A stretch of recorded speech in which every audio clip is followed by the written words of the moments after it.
Hello, welcome to Fibro Life Diaries, or welcome back. I'm Raina, I'm Gia. and this is my other half. This is my fiance. Today we're going to talk about being the other half of someone with fibro and how best you can help the person you love that has fibro, and just some other little questions, things like that. Okay, so we have been together for almost 3 years, and we live together. Yep. I think we're doing pretty well. Tell them a bit about us. We met through college doing aeronautical engineering back in 2020, Mm-hmm. and then from there we became quite fast friends. I was very much into you, like from the moment we met. And I guess after 8 months, I finally wore you down. Yeah, pretty much. And here we are 3 years later, engaged. There's a ring on it, and we have cats, Rats, hamsters, gerbils, gerbils, fish. fish. So yeah, that's a wee bit about us. So my first question for you to answer Yeah. is, what do you think you do that helps me most? Oh God. I mean, I kind of want to say carrying stuff. Uh Be that like your bag, your crutches, you. huh. But I don't know. Maybe it's more like the emotional side of carrying, because there are some days where it really gets to you that you can't do all of the things that you'd maybe like to do. Anything else? Not that I can think of. No. Nah. Okay.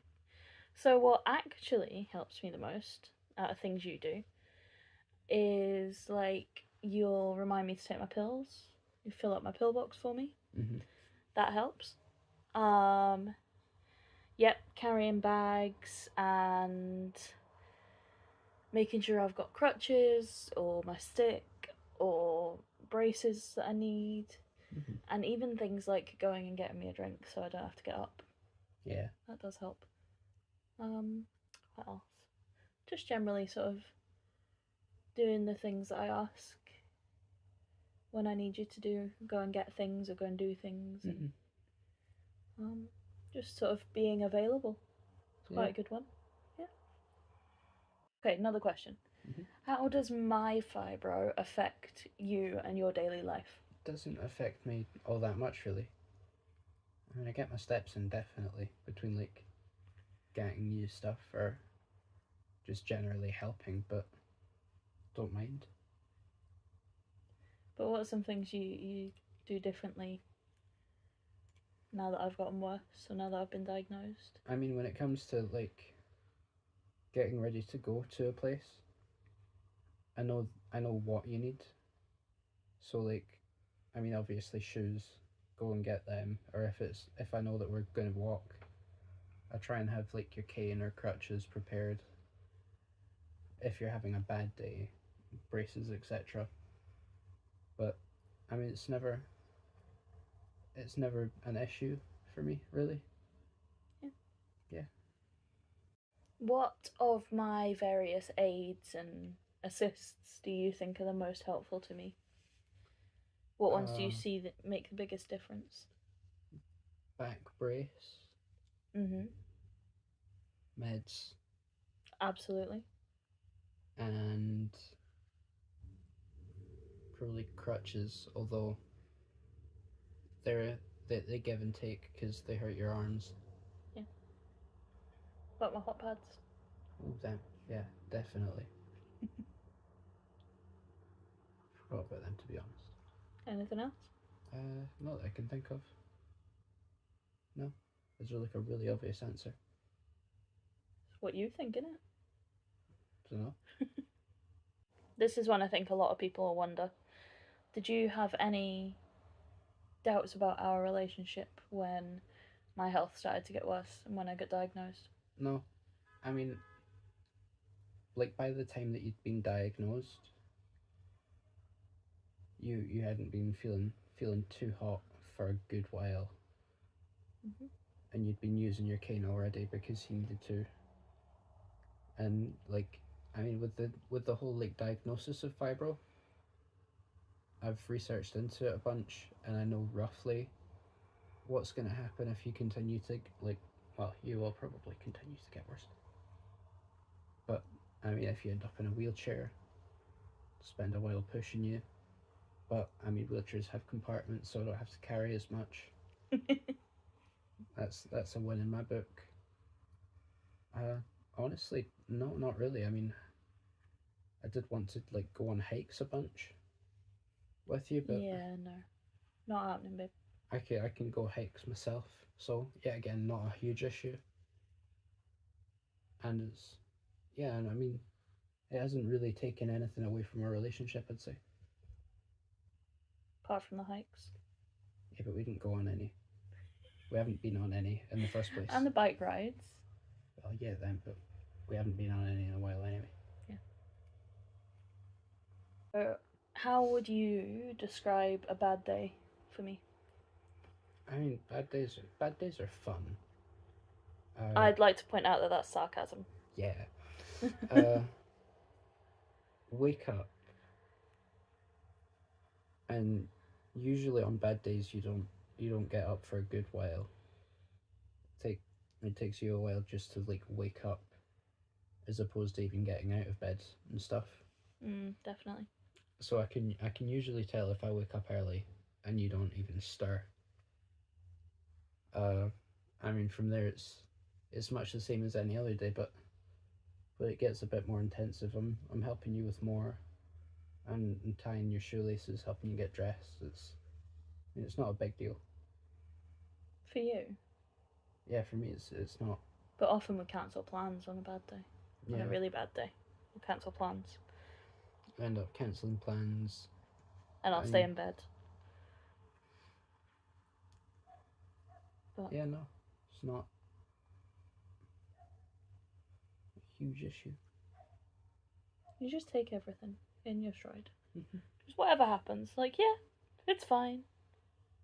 What advice would you give to everyone who loves someone with fibro, be it a boyfriend, girlfriend, partner, parent, sibling, friend?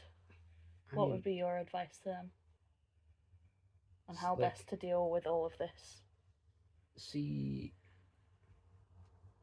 if it's like a partner or a significant other, help them in every way that you physically can, unless it grosses you out. Like help them get dressed, put their shoes on and stuff.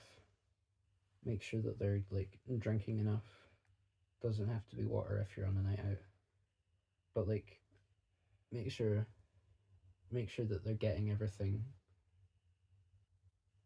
with the same ease that you'd end up having it. So like it doesn't take me anything to go and get a drink from the kitchen, but on a really bad day, that's a lot for you just to walk to the kitchen. So if I can get you to get yourself up and I'll go and get us both a drink, then it's not even like I'm just getting you a drink, because I've ended up with something for myself. For like a parent, still get them stuff. I mean, if that's probably not terrible if it's a parent, because they're stuck in bed and you can do whatever you need, do whatever you want. That's freedom right there. But yeah, no, help. Ask them what they need, because quite often people who have fibro have researched into it a lot. That's a good one. They'll know their needs more than you can guess them. That's a good one, yeah. Communication. Yeah. That's one that I found with you, because I'd googled fibro for 5 minutes, and I was like, you need this, this, and this. I'm gonna start looking for a wheelchair, and you're like, whoa, I'm nowhere near that bad yet. How about help me tie my shoelaces? And that's good. Yeah. And I would say also learn the triggers for a bad day and learn where the pain is worse. And if you really, really want to help, watch some YouTube videos on how to give a good massage, Ooh, yeah. because that helps. I have not done that. You give a decent massage. It's Mhm. okay. So there you have it. Thank you very much for watching and putting up with us, just chatting away. You want to add any finishing words? I mean, like having fibro sounds not fun from my understanding of your experience, but there's there's a lot of laughs that we've had about it, Mm. and as much as it's definitely not the most positive thing or subject, I mean, like see on days where you're feeling better than others, like try and make light of it or have a laugh, because otherwise it's all. Am I allowed to swear?